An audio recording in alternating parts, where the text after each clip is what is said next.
જય રામદેવ પીર મિત્રો, આપણે આજે આવી ગયા છીએ ગાયો દોવા. અત્યારે આખો દિવસ વાડીએ જ હતા, પણ પછી ઘરે વી ગયા અને ગાયો દોવા અત્યારે આવ્યા છીએ.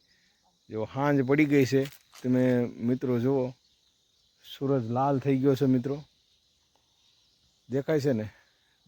દેખાતો નથી. સૂરજ જળવદર થઈ ગયો છે, એટલે કહેવાય કે આથમું થઈ ગયો છે.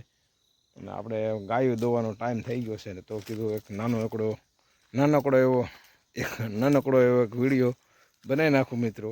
તો કેમ થાય છે મિત્રો, તો બન્યા રહેજો. અને સારું લાગે ને તો લાઈક, કોમેન્ટ અને શેર કરજો મિત્રો, તો મને મજા આવે વિડીયો બનાવવાની. મિત્રો જોઈશો તો જ મને મજા આવશે, નકર મજા આવશે નહીં.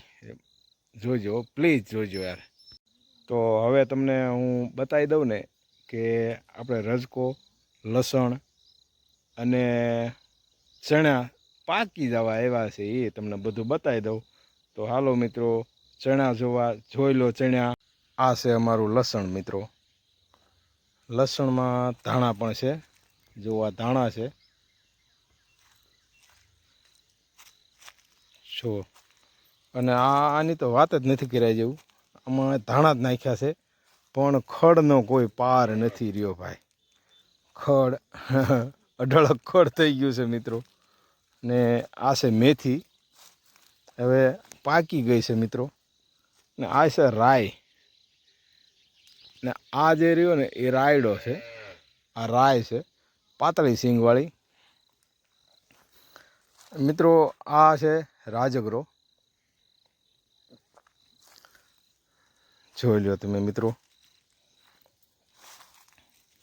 રાજગરો છે. અને આ છે ને એ છે, અને શું કહેવાય, પાલક છે. પાક્યું છે પાલક હવે મિત્રો. જો બીજ આવી ગયા છે, દોડવા આવી ગયા છે પાલકને.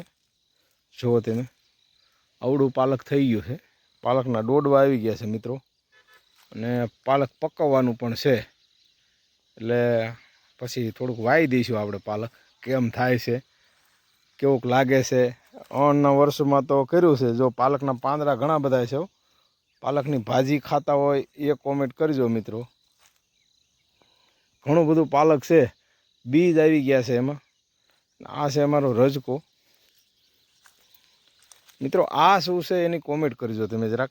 હું નામ નહીં આપું તમને, પણ આની કોમેન્ટ આપજો મને કે આ કઈ આઈટમ છે, કયો છોડ છે, આમાંથી શું થાય એ જરાક જણાવજો મને.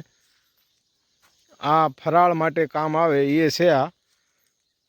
એટલે મિત્રો આ રીંગણી છે અમારી, ઘણી બધી મોટી થઈ છે, પણ જો હજી દોડવા આવ્યા છે, પણ બહુ ઓછા આવે છે. ફૂલ ને બધું જો આવી ગયા છે. જો આમાં પણ છે 2, આમાં પણ છે. ઘણા બધા આવી ગયા છે, પણ બરાબર હને આવતા નથી રીંગણા મિત્રો. કાંઈ ખબર નહીં પડતી. આમાં જો ફૂલ આવી ગયા છે. જો આ રીંગણું અહીંયા થવાનું છે, અહીંયા પણ રીંગણું થશે. જો અહીંયા પણ 2 આવી ગયા છે. જો આ 2 છે. આ છે ને, હું તમને બતાવી દઉં. જો આ 2 છે, આ 2 એમાં રીંગણું થઈ જશે. તો મિત્રો આ છે અમારા ચણા. આ તો રજકો છે. હજી ચણા તમને બતાવી દઉં મિત્રો. જુઓ મિત્રો, આ છે અમારા ચણા. ફૂલ થઈ ગયા છે જોરદાર, પાક ઉપર આવી ગયા છે. એટલે આમ પાકી ગયા છે. એમાં જો ફાલ મૂકી દીધો છે. જે ઉપર ફૂલ હતા ને એ ફૂલ હવે બહુ ઓછા છે. આ પોપટા તમે જુઓ એટલા થઈ ગયા છે. આમાં પોપટામાં દાણા પણ બહુ સારા થઈ ગયા છે. એટલે આમ મતલબમાં કહેવામાં તો ઓળો થઈ ગયો છે. હવે આપણે શેકીને ખાવા હોય ને તો નથી કહેતા કે ઝીંઝરા એવું છે બધું. આ ઝીંઝરા કે એ રીતે તોડીને પોપટા તોડવા પડે મિત્રો. જો આ મેં પોપટું તોડ્યું છે એક. જો આ પોપટું તોડ્યું, એક ચણો નીકળ્યો છે. પ્યોર દેશી ચણા છે મિત્રો. આપણે આ છે ઝટકો. અહીંયા અડી ન જવાય, નકર હેઠા પાડે. તો મિત્રો આ આ ચણા અમારા બતાવી દીધા મિત્રો. અને હવે બીજું જોવો ને તો આ ઝાર આપણે ડીપમાં કરી હતી ને, મેં તમને કીધું હતું કે અહીંયા ઝાર વાવવાની છે આપણે. એ ઝાર છે આ જુઓ, ઘણી બધી સારી થઈ ગઈ છે, એક વેંતની થઈ ગઈ છે મિત્રો. હવે આમાં શું કરવું ને એ હવે હું તમને એક માહિતી આપું છું મિત્રો. જો આ જે ઝાર છે ને, આ તમને હું બતાવી દઉં. જો આ ઝાર છે, તમે આમ ઉડે, આમ હાથ કરો ને, આમ હાથ કરો એટલે જો ઝીણી ઝીણી ફૂદી ઉડે, ઝીણી તો એને ભરડો લાગી જાય.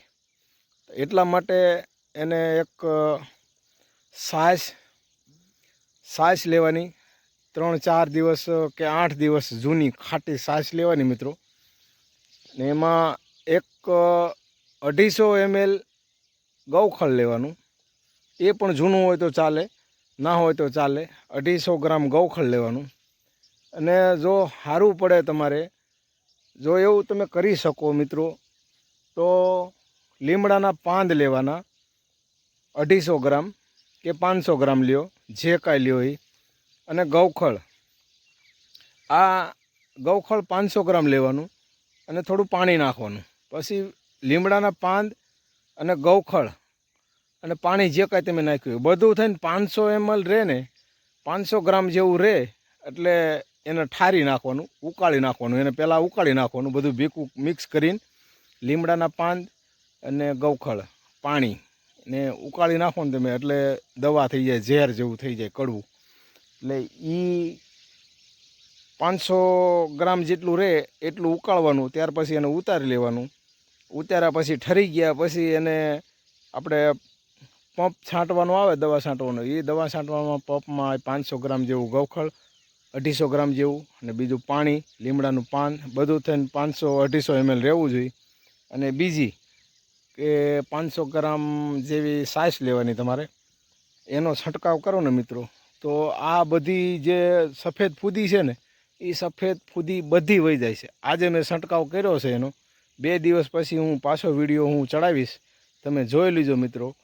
તો આ માહિતી મારી તમને મિત્રો કેવી લાગી, તો લાઈક, શેર અને કોમેન્ટ કરવાનું ભૂલતા નહીં મિત્રો. અને મારો વિડીયો તમે ક્યાંથી જોવો છો એ જરાક મને જણાવજો મિત્રો.